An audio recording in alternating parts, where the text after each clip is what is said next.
ROG Xbox Ally devices get some major updates, and PlayStation on PC. There's an estimation out there in just how much money it is making. And if these estimations are to be believed, there's no way they're pulling out of PC anytime soon.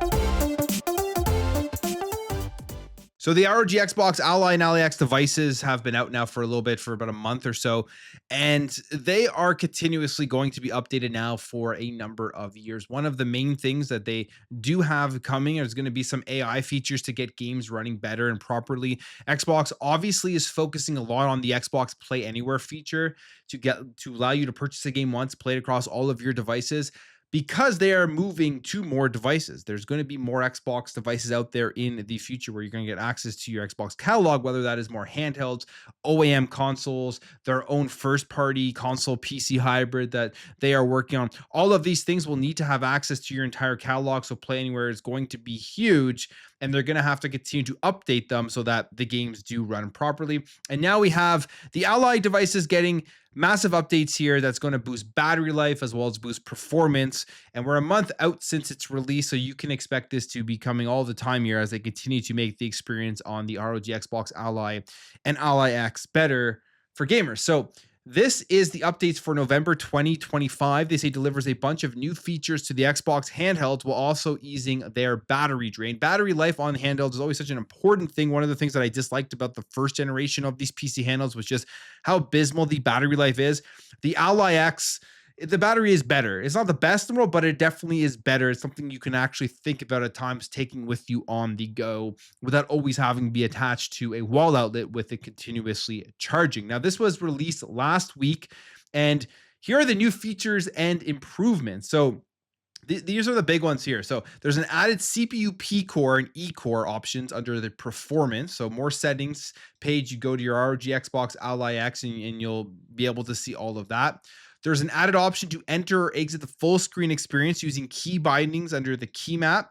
There's an added update notification feature in the command center, integrated AMD Radeon chill behavior into the FPS limiter function. You can now actually adjust your FPS limiter from 45 to 40 FPS, which will better align with the 120 hertz panel. 40 FPS, a lot of people aim for that on these devices. If you're getting 40 FPS, it's a good balance between how the game looks and then how the game actually feels in terms of its performance. And with the 120 hertz panel, I think 40 FPS is definitely something that should be aimed for. It says change the bottom bar button color to gray for the color design, added Windows power mode options to the manual operating mode page, and improved gyro aiming algorithm to enhance precision with the gyro sensor. So those are all the new improvements and features.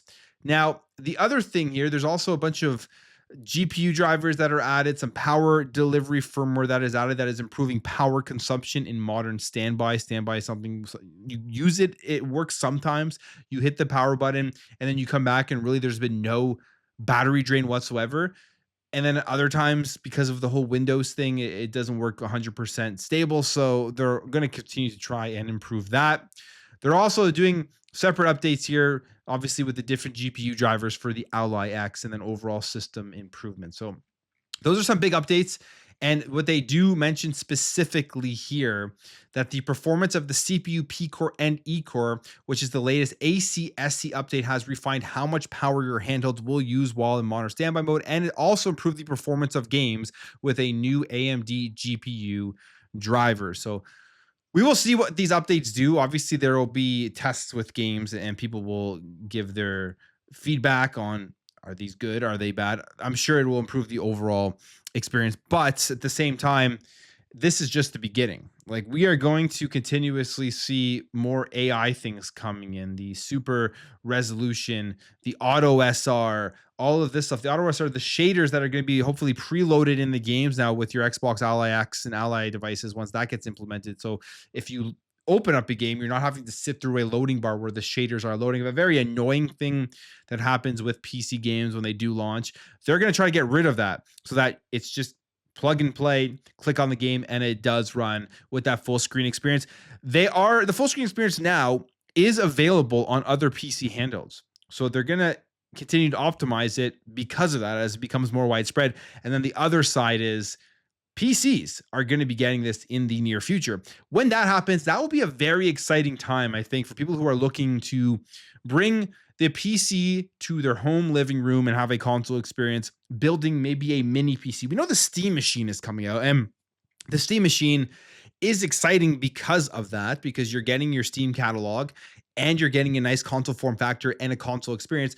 But you take a look at the specs of the Steam machine, and could you build something out easily with those specs or even better than that already? And then put the full screen experience on there and then just get a nice, powerful rig in a small box connected to your TV. If you don't want to wait for the Xbox PC hybrid, you could just do it yourself early right now and not wait for them to make whenever they're going to release it, which I think is going to probably be like 2027 or something like that, unless we get a surprise announcement here in 2026. And you can already have a huge upgrade over your Xbox Series X, put the full screen experience on there, have Xbox Play Anywhere, get access to a ton of games within your catalog. Of course, the big selling point and the difference between the next console that's going to be coming from Xbox is that they've said you're going to get access to your console library. I hope at some point they do somehow make that available on other devices as well, but we will see. So that would be the major difference. But it's very enticing. I'm starting to think about maybe I should start looking into how I can build a mini PC that is better than the Series X and gives me a good experience when playing games for the time that Xbox full screen experience does start landing on PC. So excited time there. And like I said, this is just the beginning and it will continue to expand out. The other thing I do want to talk about, this one's interesting because we've seen rumors and speculation and things about potentially PlayStation pulling out of PC. And I just don't believe that is ever going to happen. I think that's absurd. I think PC is actually going harder or PlayStation is going harder into PC than they ever have before, and they will continue to do that. I think that they're working on a PC launcher. And the reason I say all of this isn't because I'm hoping and praying that they just follow and do the whole multi-platform thing with PC and do exactly what Xbox is doing, although I think that's good for consumers, so I would be pretty excited about that. But I'm saying that because they're making a ton of money. You don't need statistics to tell you this. It's just common sense. They are making a ton of money off of the PC landscape and the PC player base, and companies want to make money.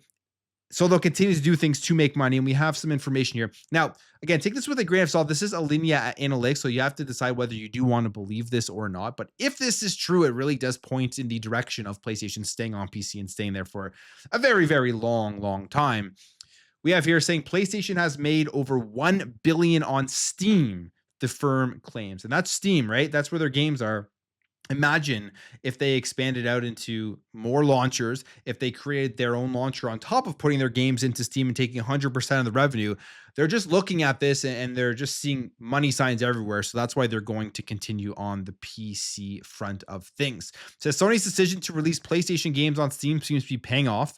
According to one analytics firm, the company has made over $1.2 billion since it began putting first-party games on the platform.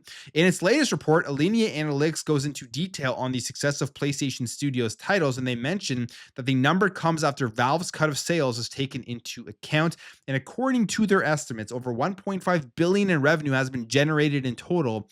Of that total, Sony received $1.2 billion, while Valve has come away with at least $350 million. For Valve's portion of the cut, they take the 30%, and then, of course, PlayStation gets the 70%. And once the game reaches 10 million in sales, that drops down to 25%. And after 50 million, it falls a bit further to 20%. So 5 games are leading the way on Steam. From the PlayStation side of things, you have Helldivers 2, which is the most successful one. And that's a game that's launched everywhere, even on Xbox. So Helldivers 2 being multi-platform everywhere.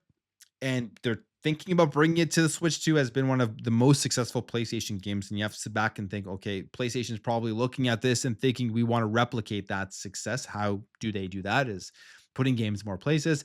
They say it sold 12.7 million copies. Horizon Zero Dawn, which sold 4.5 million. And then that's followed by God of War 4.2 and Days Gone at 3.4. Spider-Man Remastered with 2.7 million copies sold on the PC side of it. Now, Alinea cautions that novelty of PlayStation games on Steam is wearing off a bit. They say the audience that was once excited to experience these games for the first time has largely been served, and later releases naturally face smaller potential audiences, and our estimates clearly show this. So they're just estimating it may get smaller, but how much smaller? They're still making $1 billion or whatever, even 900 million, whatever it is. They're going to want to stay on Steam, and they're going to want to try to expand that out. And I think the only way you can continuously expand out that is to continue to put your games on there, but then also potentially putting your games day and dates onto the PC platform. I still think that's something that will happen in the future. And that's just good for gamers getting more access to that. I mean, you look at the PlayStation console, the PS5 sells very well, even when their output from their first party perspective has not been all the time. I mean, you're waiting a long time to get a first party PlayStation game that's exclusive to the PlayStation 5, and they still sell PS5s in the length of time in the period when there are no big first party PlayStation games that are launching. So I don't even think it would have a massive hit on their console sales if they did start releasing games on Steam day and date, because again, there's many other factors why people buy PlayStations, and it isn't for their first party exclusive. So I can see it happening, but we will see in the future. I mean, that's still yet to be foreseen. The next generation may bring more change to how these companies do operate their business. But I'm going to end the video there. If you did enjoy this video, hit that thumbs up. If you are new here, hit that subscribe, and I'll catch you guys in the next video.